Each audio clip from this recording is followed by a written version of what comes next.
Hello viewers, welcome to my channel. বরাবরের মতো আজকে আরেকটি নতুন ভিডিও নিয়ে আপনাদের মাঝে হাজির হয়েছে। আজকের ভিডিওটি আলোচনা করব parts of speech. Parts of স্পিচের বিস্তারিত আলোচনা ক্লাস 6 to 10 উপযোগী পার্টস অফ স্পিচের পরিচয় জানবো আজকে আমরা। পার্টস অফ স্পিচ অর্থ বাক্যে ব্যবহৃত প্রতিটি শব্দ তার কাজ অনুযায়ী এক একটি ভাগে পড়ে। এই ভাগগুলোকেই বলা হয় পার্টস অফ স্পিচ বা বাক্য অংশ। মোট 8টি পার্টস অফ স্পিচ আছে। 1. Noun, pronoun, adjective, verb, adverb, preposition, conjunction, interjection. আমরা প্রত্যেকটার সংজ্ঞাসহ বিস্তারিত দেখব। নাউন কোনো ব্যক্তি, বস্তু, স্থান, প্রাণী বা ভাব বোঝাতে যে শব্দ ব্যবহৃত হয় তাকে নাউন বলে। উদাহরণ: Rahim is a good boy. I like music. The sun is hot. এবার প্রকারভেদ। Proper noun Rahim, Dhaka. Common noun boy, city. Abstract noun honesty, love. Collective noun team, class. Material noun gold, water. Pronoun যে শব্দ নাউনের পরিবর্তে ব্যবহৃত হয় তাকে প্রোনাউন বলে। যেমন he is my friend, they are playing football. এখানে হি এবং দে প্রোনাউন। তো প্রোনাউনের কিছু প্রকারভেদ রয়েছে। Personal pronoun I, we, you, he, she. Reflexive pronoun myself, yourself. Demonstrative pronoun this, that. Interrogative pronoun who, what. Relative pronoun who, which. এছাড়া verb অর্থ ক্রিয়া। যে শব্দ কোনো কাজ বা অবস্থাকে বোঝায় তাকে ভার্ব বলে। She rights a letter. এখানে রাইটস দ্বারা কাজ বোঝাচ্ছে। Birds fly in the sky. এখানে ফ্লাই দ্বারা কাজ বোঝাচ্ছে। আই অ্যাম হ্যাপি, অ্যাম দ্বারা হওয়া বোঝাচ্ছে। তাহলে ভার্বকে আবার দুই ভাগে ভাগ করা হয়েছে। Main verb, auxiliary verb. Main ভার্বগুলো হচ্ছে write, eat, play. Auxiliary verb হচ্ছে is, are, do, have. Auxiliary বলতে বোঝায় এখানে সাহায্যকারী ভার্ব। আর মেইন ভার্ব হচ্ছে এখানে মূল ভার্ব। অ্যাডজেক্টিভ বিশেষণ।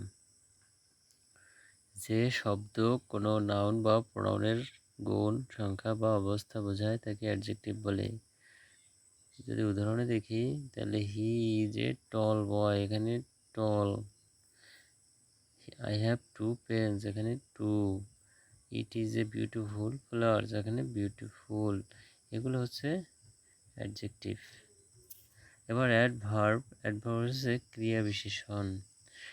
যে শব্দ ভার্ব, অ্যাডজেক্টিভ বা অন্য অ্যাডভার্বকে বিশেষভাবে ব্যাখ্যা করে তাকে অ্যাডভার্ব বলে।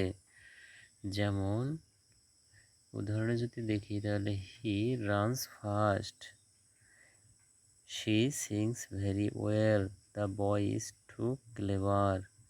এখানে ফার্স্ট হচ্ছে adverb, well adverb, clever adverb. Preposition অব্যয়। প্রিপজিশন কি? যে শব্দ নাউন বা প্রোনাউনের সাথে বাক্যের অন্য শব্দের সম্পর্ক বোঝায় তাকে প্রিপজিশন বলে। যেমন the book is on the table. এখানে অন হচ্ছে preposition. She came from school, from preposition. We go to college. এখানে টু প্রিপজিশন। এবার কনজাংশন, সংযোজক অব্যয়। যে শব্দ দুটি বা ততোধিক শব্দ, বাক্যাংশ বা বাক্যকে যুক্ত করে তাকে কনজাংশন বলে। যদি উদাহরণে দেখি he is poor but honest. I like tea and coffee. Study hard or you will fail. এখানে but and or conjunction হিসেবে কাজ করেছে। ইন্টারজেকশন উদ্বোধন সূচক শব্দ আকস্মিক আবেগ বা আনন্দ, দুঃখ ইত্যাদি প্রকাশ করতে ব্যবহৃত শব্দকে ইন্টারজেকশন বলে। যদি উদাহরণে দেখি তাহলে হচ্ছে wow what a beautiful flower, oh I missed the train, alas he is dead. এখানে ওয়াও ও অ্যালাস হচ্ছে interjection.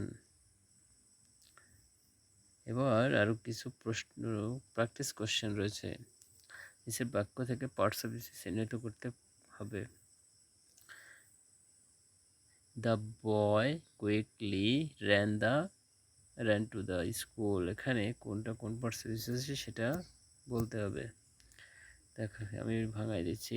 The article boy noun, quickly adverb, ran verb, to preposition, the article, school noun. এবার উপসংহারে যদি দেখি তাহলে parts of speech শেখা মানে ইংরেজি ভাষার ভিত্তি তৈরি করা। প্রতিটি শব্দের ভূমিকা বুঝলে বাক্য গঠন ও অর্থ বোঝা সহজ হয়ে যায়। এছাড়া যদি তোমাদের উৎসাহ পাই পরের ভিডিও আর্টিকেলস বানাবো। এ অ্যান্ড দি কখন কোনটি ব্যবহার করতে হয় আর্টিকেলস নিয়ে পরবর্তী ভিডিও বানাবো। তো আজকের ভিডিওটি আমার এই পর্যন্তই। যদি ভিডিওটি ভালো লেগে থাকে তাহলে লাইক কমেন্ট শেয়ার করতে ভুলবেন না। আর এছাড়া নিত্য নতুন ভিডিও পেতে চ্যানেলটি অবশ্যই সাবস্ক্রাইব করে রাখবেন। Thanks for watching my video.